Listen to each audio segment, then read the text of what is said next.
The Garden of Quiet Seeds. Every evening before the sky turned deep blue, a young girl named Elia would kneel in the small patch of soil behind her grandmother's house. With careful hands, she planted seeds in neat little rows. Carrots, tomatoes, sunflowers. She watered them faithfully. She whispered to them. She even imagined the colors they would become. But days passed. The soil remained plain and empty. Elia began to frown every time she looked at the garden.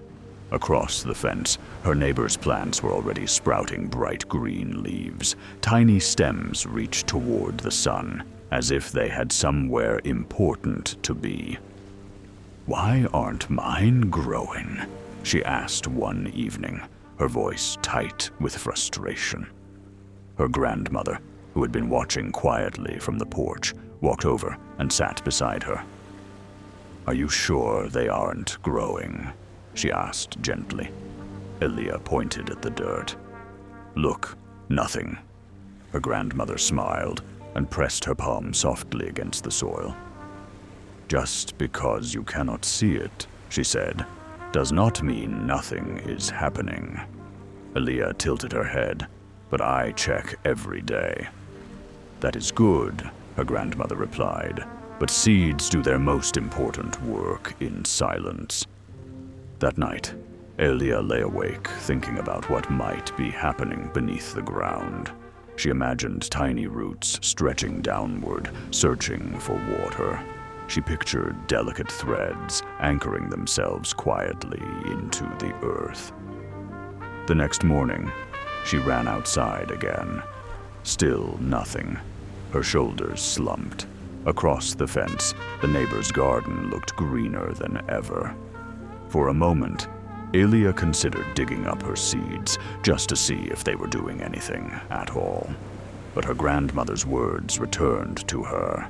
Seeds do their most important work in silence. So she waited. She watered. She trusted. Days turned into weeks.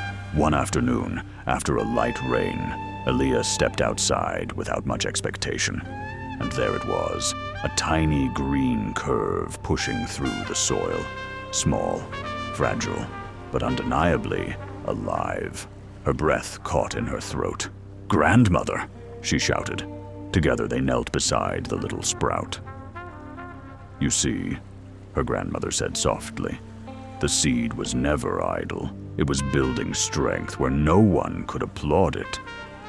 Elia watched as more sprouts appeared over the following days.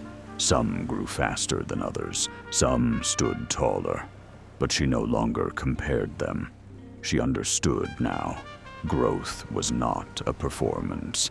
It was a process. The strongest roots had been forming long before the first leaf dared to greet the sun. That evening, as fireflies flickered gently over the garden, Elia smiled at the once empty soil. Sometimes the quiet seasons feel like nothing is happening. But beneath the surface, something powerful is taking shape. And when the time is right, it will rise.